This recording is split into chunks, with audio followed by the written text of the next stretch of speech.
Hola a todos, sean todos bienvenidos a nuestro canal de lectura. A continuación compartiremos con ustedes datos del autor. Enrique Rojas es un escritor, médico y psiquiatra español que se ha centrado en el campo del análisis de trastornos como la depresión o la ansiedad.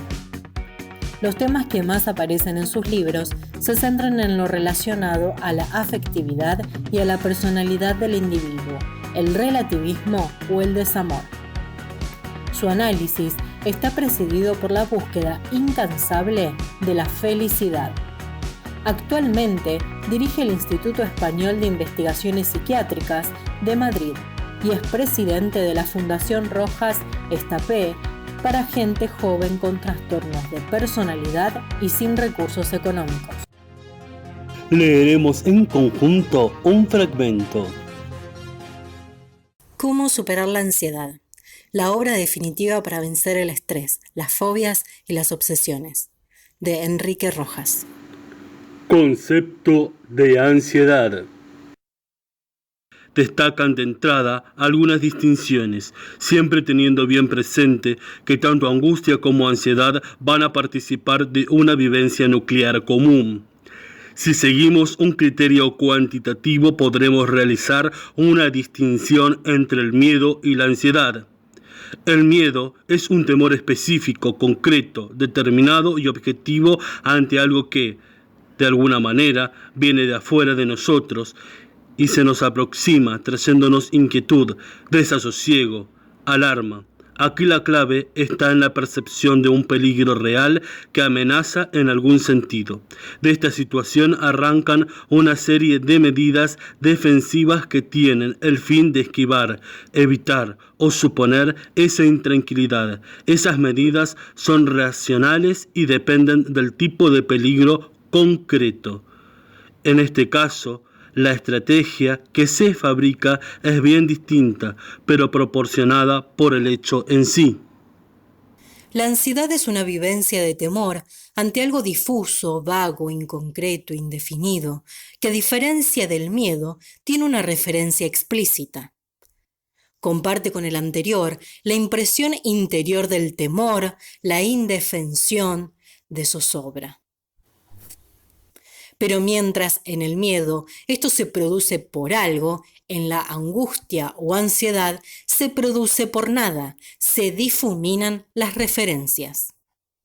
De ahí que podamos decir, simplificado en exceso los conceptos, que el miedo es un temor con objetos, mientras que la ansiedad es un temor impreciso, carente de objeto exterior.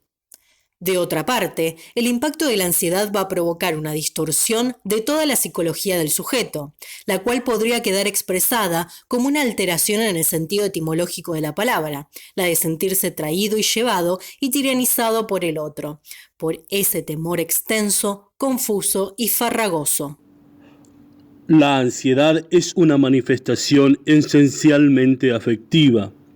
Esto quiere decir que se trata de una vivencia, de un estado subjetivo o de una experiencia interior que podemos calificar de emoción, con las características apuntadas para la misma. Al mismo tiempo, esta ansiedad es adaptativa, ya que ayuda a enfrentarse, si su intensidad no es excesiva, a ciertos requerimientos y exigencias concretos de la vida. Esto entra de lleno dentro del campo de la motivación. Ahora bien, la ansiedad libre y flotante del neurótico fásico es ya otra cosa y tiene otra lectura. No es adaptativa. Ante lo contrario, provoca respuestas de evitación e inhibición, manteniendo un estado de alerta de forma prolongada sin que ya sea realmente necesario. El estrés. El estrés es una de las situaciones más frecuentes del hombre moderno. En los países desarrollados lo padece más de la mitad de la población. Los orígenes de esta noción son muy antiguos. El estrés es la respuesta del organismo a un estado de tensión excesiva y permanente que se prolonga más allá de las propias fuerzas. Se va a manifestar a través de 3 planos específicos: físico, psicológico y de conducta.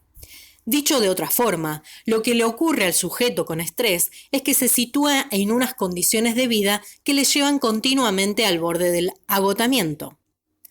Lleva acumulados un sobreesfuerzo constante, una tensión emocional y o intelectual fuerte, un ritmo vertiginoso de la vida, sin tiempo para nada.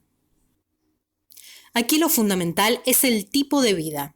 Siempre abrumado, sobrepasado en las propias posibilidades, permanentemente desbordado, agobiado, sin un minuto libre, arrastrando un cansancio crónico. No hay tregua posible para su trabajo, ya que intenta atender simultáneamente a demasiadas exigencias inaplazables.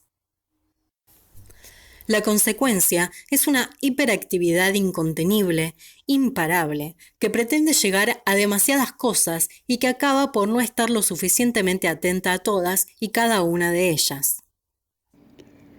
El hombre con estrés vive una tensión constante y esto afecta a todo el individuo.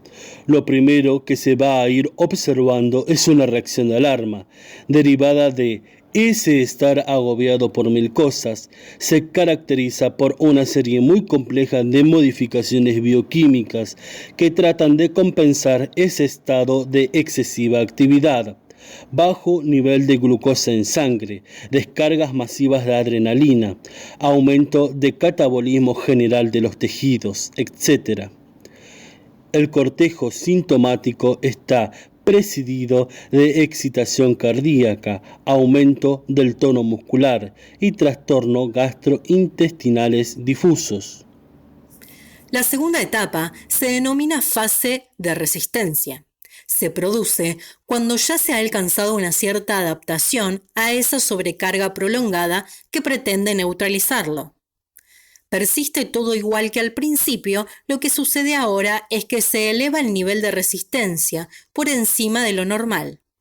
El individuo se ha acostumbrado a llevar ese ritmo trepidante de vida.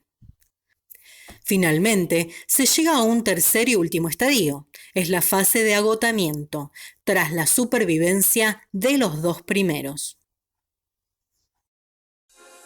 Te invitamos a que le des like, compartas y comentes, suscríbete y activa la campanita.